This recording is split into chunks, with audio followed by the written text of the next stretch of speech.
Welcome, and thank you to those who are joining us today to hear from your candidate for the City of Fitchburg District 4 Common Council seat.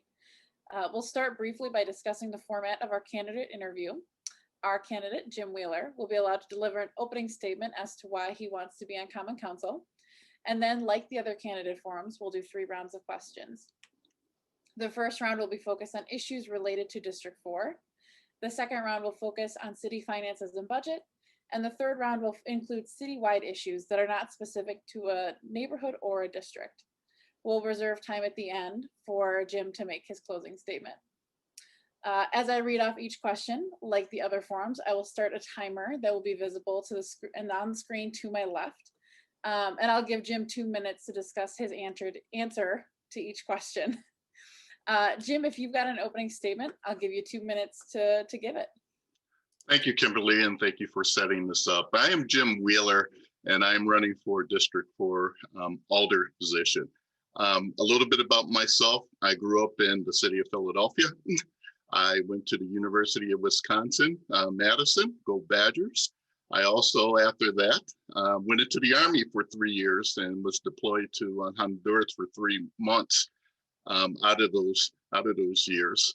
I then became a police officer. I have done that. I'm retired. I've done that for 27 and a half years. I retired as a captain. And I have been in Fitchburg since 1999. And I have 2 sons. One has graduated from the UW, and the other one is a freshman in the UW. I am running for council because I believe I could bring a different perspective from my lived experience. Like I said, I grew up in Philadelphia. I grew up in the obviously an urban environment. We didn't have much money, so I had to work since I was basically 14 years of age, and then work all the way through college.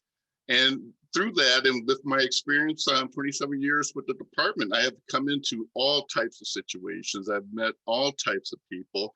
And I think I have a good understanding on how to provide services to people, especially as when I was a captain with the South District. It was definitely service. I also want to continue my public service. I've been in public service for a very long time. I'm also on the board of directors of the United Way, and I would like to continue that as Alder for the city of Fitchburg. Thank you. So we'll launch right into our first round of questions, which will focus on community issues in District 4. The first question is as follows. How can the city balance necessary development that contributes to the city's net new construction and tax levy while preserving rural areas of the city? Well, first off, I think we got to be very smart about development.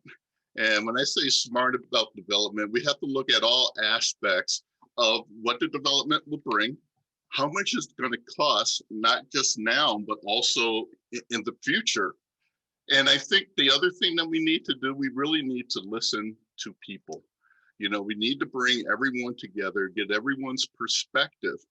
And then as we look at the comprehensive plan, as we get that feedback, and as we get all voices in, I think we can come to some type of consensus on how we should balance. But I believe the first thing, we have to talk to people, and we have to be very transparent on what we're trying to achieve.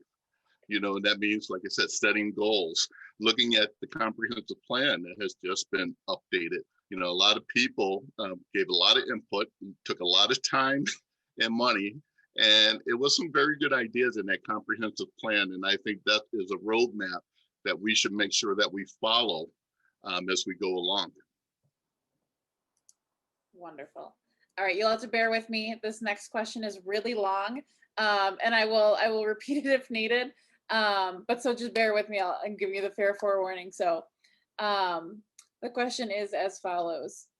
While the issue of flooding is certainly not limited to District 4, there are at least 3 areas in or nearby the district, including Lake Barney, Goose Lake, and Sub-Zero near the intersection of Seminole and Lacey, that have either demonstrated sustained flooding or that are in danger of it. Homeowners in some areas have collectively spent hundreds of thousands of dollars in repairs or fixes, and land has been devalued. But with solutions the best one also costs the city the most money. How should the city balance finding stormwater solutions with budgetary constraints? Well, first off, I would check to see if there are any other places that we can kind of work with, whether the Dane County, we can work with them to come up with some solutions. Because I mean, this is just not limited to the city. I think this also involves Oregon, Verona. So I think we have to come to some type of consensus of how are we going to make this work within the budget? And we're going to have to work hard. We're going to have to put on our thinking caps. Maybe there's some grants out there, but we're really going to have to work for it. And that's one of my goals, is to address some of this flooding. I did read a couple of the reports. There are options out there, and that's something that we're going to have to actually come together and come up with some solutions. Absolutely. Third question is as follows, and I promise there are no other questions that are as long as that one. The third question is, many people have found themselves working from home in the pandemic, which has put significant burdens on those in rural areas that have internet service that cannot meet the demand. What role should the city play in helping residents get reliable utilities? I think the city has to play a big role in leading this effort.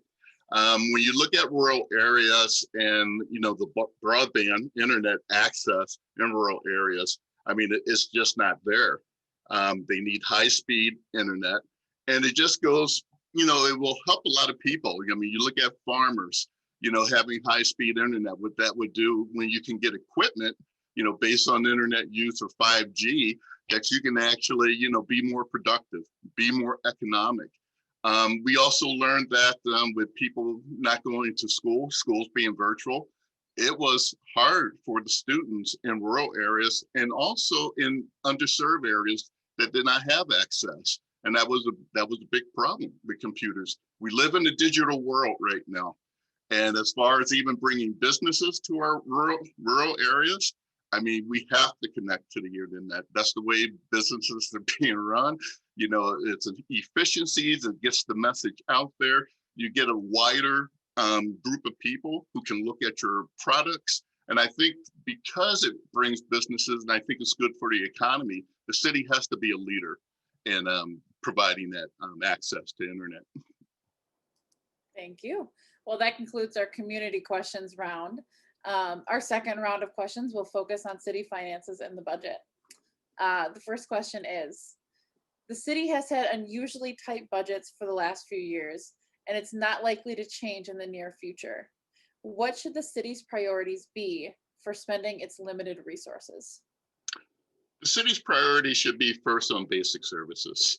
I mean, that's one of the things that the city must really provide the funds for. And that includes public safety, public works, fixing the streets, making sure streets are plowed. And, that must be first on the list. I mean, we cannot put that down the road or anything else like that with like replacing equipment. We need it right now. As far as other priorities, I think we have to look at it from a comprehensive view. What are we trying to achieve? And, if we're trying to build Fitchburg, we're trying to bring in businesses, well, a lot of that could be what amenities that we have to prioritize so that businesses want to come, and also they want their employees to come. So, I mean, it could be parks, it could be the bike paths, it could be, dealing with some things in rural areas. So we got to actually talk about what are we trying to do? What are the goals? I mean, we have to set some goals of what we're trying to do. And, like I said, I'll go back to the planning, our comprehensive plan. There are lots of things in there of how we want to really reinvest in the city. And it becomes on priorities of the how and the when.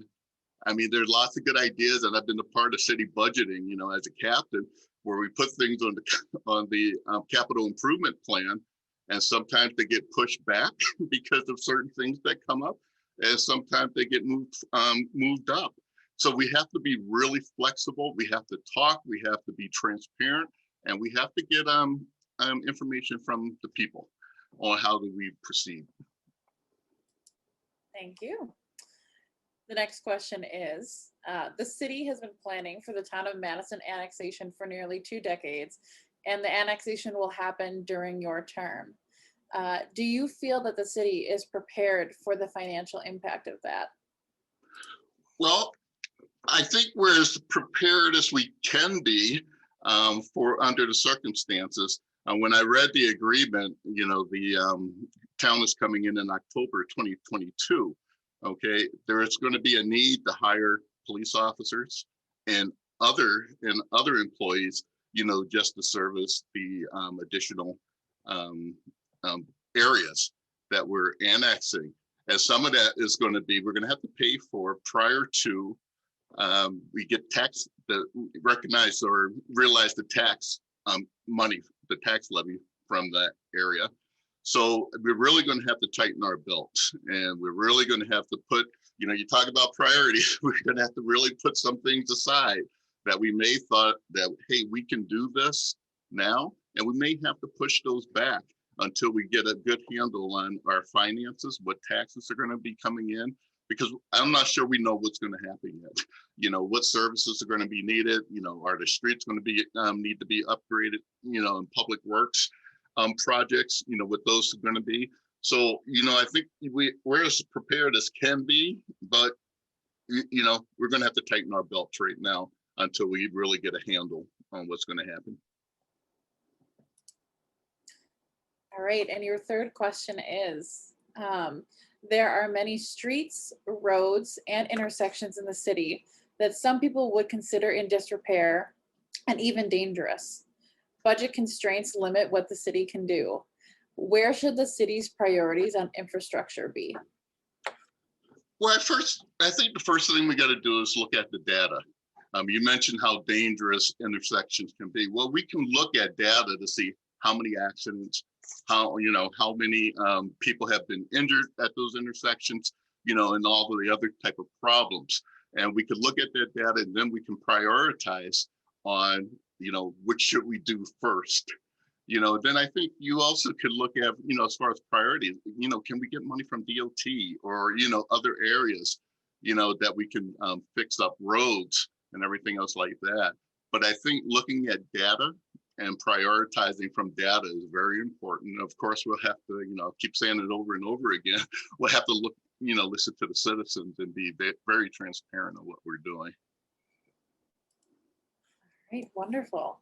So that completes our third round, our second round. Our third round we'll launch into. Don't get too excited. We still have more questions for you. Nope. So our third round is going to feature questions that involve citywide issues that aren't specific to a single district or neighborhood. So your first question is, the city will be hiring a new administrator in the next couple of months. To you, what are the most important qualities in a new administrator? I think the most important qualities are integrity, someone who really knows how to get along with people, someone who can build up people, build consensus, someone who has, the abilities to hire hire diverse workforce, one who can work obviously with the council and with the citizens. And also, person got to be, you're kind of like the executive of the city, managing finances, hiring, firing, and all that other type of good stuff. So you're going to have to be a good administrative person, and you're going to have to think of the bigger picture as far as looking at the city as a whole. And you're going to have to help look at what is best for the city. Your second question for citywide issues is, what role can the city play in ensuring the safety of its citizens and the health of its businesses as it relates to COVID-19 recovery? Well, I believe the city plays a big role. One, we have to get the information out, and we have to provide information to the citizens, on what are the best practices for keeping safe. I think the city has done a good job of that by putting information on the website, different postings at the community center and at City Hall. And and really, monitoring what is the state saying, what is the county saying, what is the CDC saying.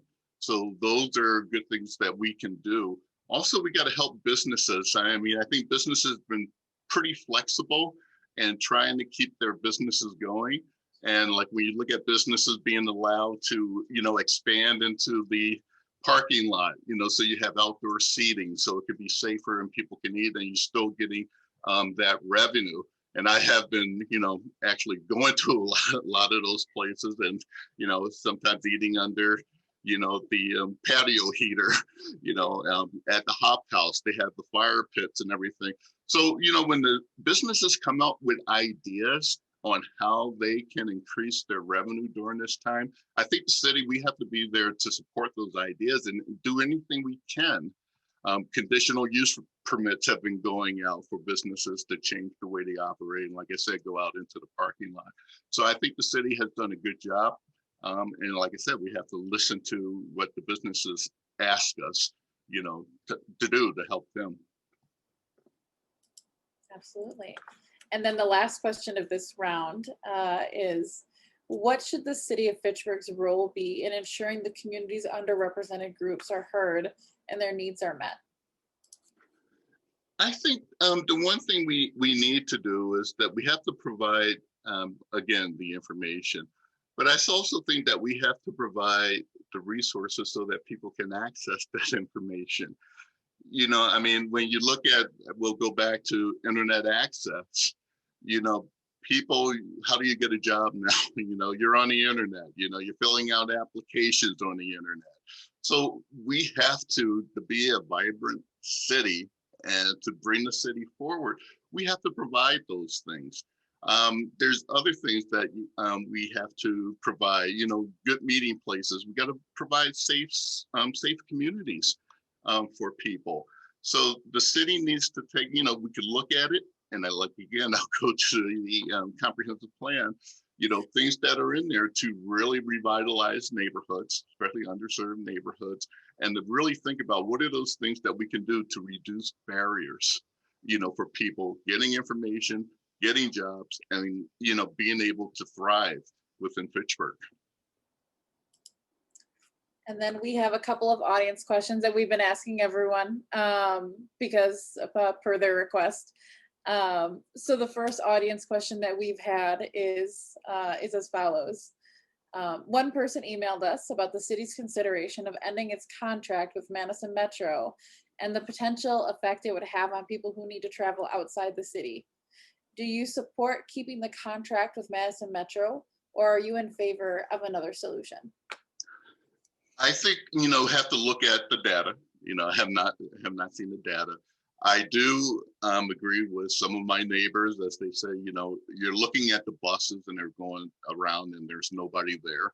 I do think that the times that the buses do go by, for people who want to go downtown, we need more frequency there. But I think we need to look at other solutions.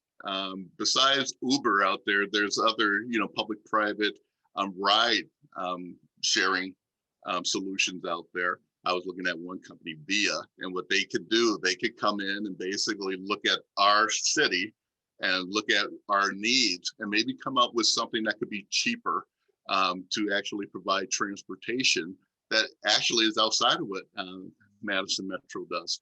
I think we also need to talk to Madison Metro and see what solutions they could come up with also to reduce that cost and to make it more efficient. So buses are just sitting around or driving around with, not even anybody on the bus, which, a lot of people I think have seen, especially when you're coming more toward the southern part of the city. And then the other audience question we have pertains to an intersection in District 4. So we've received a few emails questioning the scale of the proposed reconstruction of Lacey Road west of Seminole Highway and Cyene Road. In particular, the inclusion of bike lanes. What is your opinion of these proposed improvements? Wow, that's a good one. I've already received a few emails on that one. As I look at the plan, I think what needs to be done, there's been some great questions coming from citizens that, I have seen. And I think we need to really look at the scale of the project and actually look at what is actually needed. During budgeting with the department, Madison Police Department, we always went through what is the must have, what do we need, and what are the nice to haves. And I think first we have to go with what are the must haves. And when you look at bike lanes and, the width of the street, I think we have to talk to the professionals, people who are in public works and civil engineering, and see what makes this road safe, but how can we do it economically? And how can we do it where we know we're just not doing all those, well, I like to have this would be really great, and really get down to what must we have to make this work. So we have to look at data, from now, that, collected now. Then we also have to prepare, like what is it in the future that we need, that this road may have to be, and we have to go from there. And again, got some few emails on this topic, so I know there'll be a lot of public discussion, which I think is a good thing. A lot of questions to be answered, which I don't have the answer to, but the professionals at City Hall, I'm pretty sure they're coming up with some good answers, for the people. And that concludes all of the questions we have for you. I'd like to offer you a chance to offer a closing statement if you'd like. Yes, for sure. I want to be on city council because as I look at some of the city meetings, I think there was some trust loss because of some issues that occurred. I think there was a feeling of a lack of transparency with some of the decisions.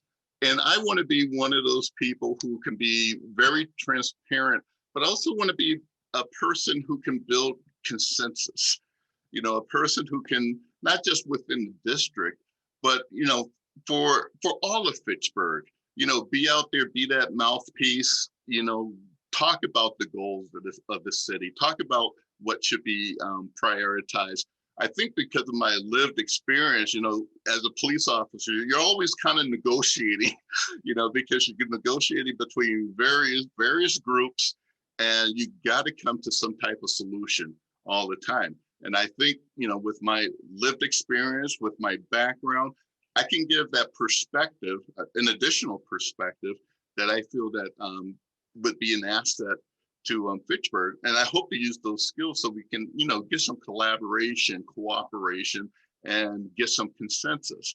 And I'm willing to take on that role, work really hard to really have Fitchburg be that place where, people want to come to, people want to live, work, like I was talking about some of the amenities they have here. I ride my bike, and it's good to have a bike pass, the parks are good and everything else like that. And I want to make sure that we improve on that. And I think I have the skills to help make that happen. Thank you so much. I'm gonna close out our program here. So thank you to all of you who have taken the time to watch this interview. Please remember to vote in the April 6th spring election. Jim is running uncontested here, but District 4, their school districts in Verona and Oregon do have contested races. So please make sure to vote in those. Residents can check their voter registration status on the State Election Commission's website at myvote.wi.gov. Residents will also be able to use that website to request absentee ballots for the spring election, look up their polling location, or update their address. We here at the Star and Fact TV wish you a great day. And again, thank you for joining us.